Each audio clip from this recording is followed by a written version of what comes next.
O ministro do Supremo Tribunal Federal, Alexandre de Moraes, aplicou uma multa de R$20 mil a Felipe Martins, ex-assessor do presidente Jair Bolsonaro, por supostamente descumprir a determinação de não usar as redes sociais. No vídeo, publicado no perfil do Dr. Sebastião Coelho no Instagram, no dia 14 de outubro de 2024, ou seja, há 6 meses atrás, Felipe Martins aparece ao lado de Coelho, em frente ao Fórum de Ponta Grossa, no Paraná. Na gravação, apenas o seu advogado se pronuncia e ele fica o tempo todo calado. Agora, a defesa terá apenas 24 horas para prestar esclarecimentos. Caso não esclareça a postagem, as medidas cautelares impostas a ele serão revertidas em prisão. Vale lembrar que a Justiça dos Estados Unidos marcou audiência sobre a fraude aplicada contra Felipe Martins para a próxima quarta-feira, dia 9 de abril, e ao que tudo indica, o ministro pode colocá-lo atrás das grades antes da audiência. Olá pessoal, eu estou aqui em Ponta Grossa com o Felipe Martins. Vim acompanhar mais uma etapa desse absurdo que é o comparecimento semanal toda segunda-feira aqui no Fórum de Ponta Grossa para cumprir uma medida cautelar por um fato que todos sabem que o Felipe Martins não praticou. Ele teve uma prisão decretada por um fato inexistente. E para desfazer essa prisão, o senhor ministro Alexandre de Moraes impôs uma série de restrições absurdas. Nós estamos com recurso desde o dia 12 de agosto e até agora não temos respostas. Então, a minha vinda aqui a Ponta Grossa é para mostrar, denunciar a nossa indignação com essa situação e vamos continuar com uma nova etapa dessas denúncias que ou hoje ainda ou amanhã eu vou fazer um novo vídeo. O Felipe não pode se manifestar em absolutamente nada, ele tem que ficar nessa posição. Não pode usar rede social, não pode sair de perto de casa, não pode trabalhar. É uma situação realmente absurda e revoltante.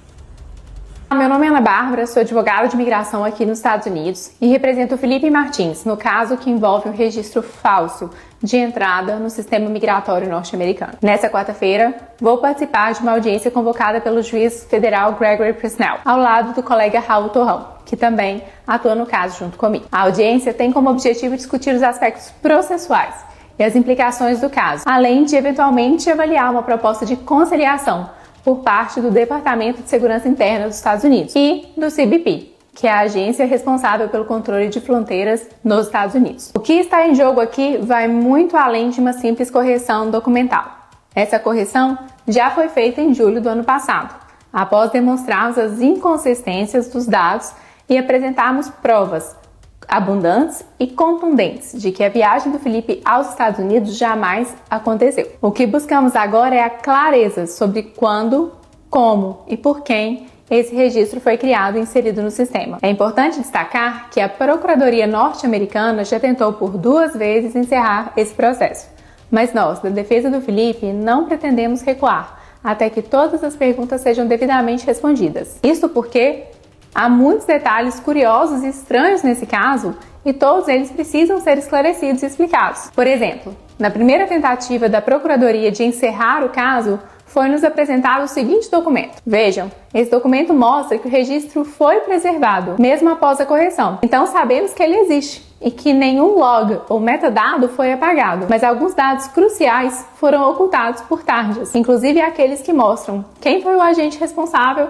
e qual foi a data de criação do documento. Para que vocês entendam melhor por que precisamos dessas informações, eu vou voltar um pouco no tempo. Em abril de 2024, quando o Felipe estava preso e eu fui procurada para assumir o caso nos Estados Unidos, a minha primeira ação foi de solicitar o documento que de fato poderia esclarecer qual foi a última entrada dele nos Estados Unidos, o chamado I-94, que é emitido pelo CBP no momento que o viajante ingressa nos Estados Unidos. Naquele momento, o Felipe tinha sido preso por ordem do ministro Alexandre de Moraes sob a alegação de que ele teria viajado nos Estados Unidos no dia 30 de dezembro de 2022. Os advogados dele no Brasil apresentaram provas de que essa viagem nunca havia ocorrido, incluindo passagens de voos domésticos que demonstram sua permanência em território nacional naquela data. Em março, a própria Procuradoria-Geral da República pediu a sua soltura, reconhecendo que não havia nenhuma evidência de que ele tivesse deixado o país. Mas ao invés de soltá-lo, o ministro determinou novas diligências pela Polícia Federal. Foi então que surgiu o chamado Travel History, um documento informal e sem validade jurídica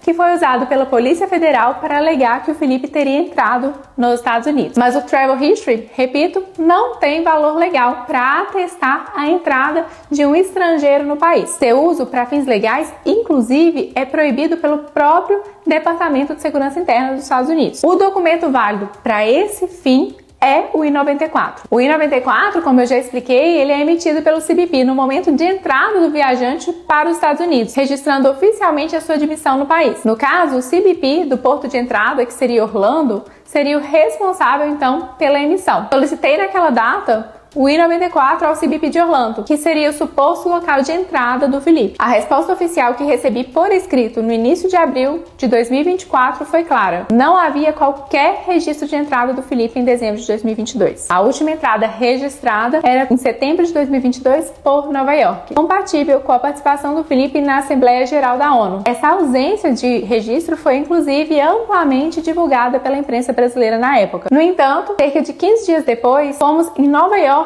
para solicitar o I-94 emitido por lá, para confirmar a entrada em setembro de 2022. E fomos surpreendidos com a informação de que então constava uma entrada por Orlando. Para explicar, o I-94, ele atesta a última entrada. O que poderia então ter mudado nesse curto intervalo de tempo? Retornamos então ao CBP de Orlando, foi quando tivemos acesso a um novo I-94, que não existia na nossa consulta anterior e que apresentava 3 erros graves. O primeiro deles, o nome do Felipe estava grafado incorretamente. Estava Felipe com E e não com I, como deveria ser. O segundo deles é que tinha uma classe de vistos diferente da utilizada por ele. Na época, o Felipe possuía apenas o visto G, mas o sistema apresentava um visto de classe A2, o que estava incorreto. E o mais grave, número 3. O número do passaporte no I-94 pertencia a um passaporte que havia sido perdido e cancelado quase 2 anos antes da suposta viagem. Fato que é comprovado, inclusive, por boletim de ocorrência. Após árduos processos de diligências internas junto ao Departamento de Segurança Interna, que é o responsável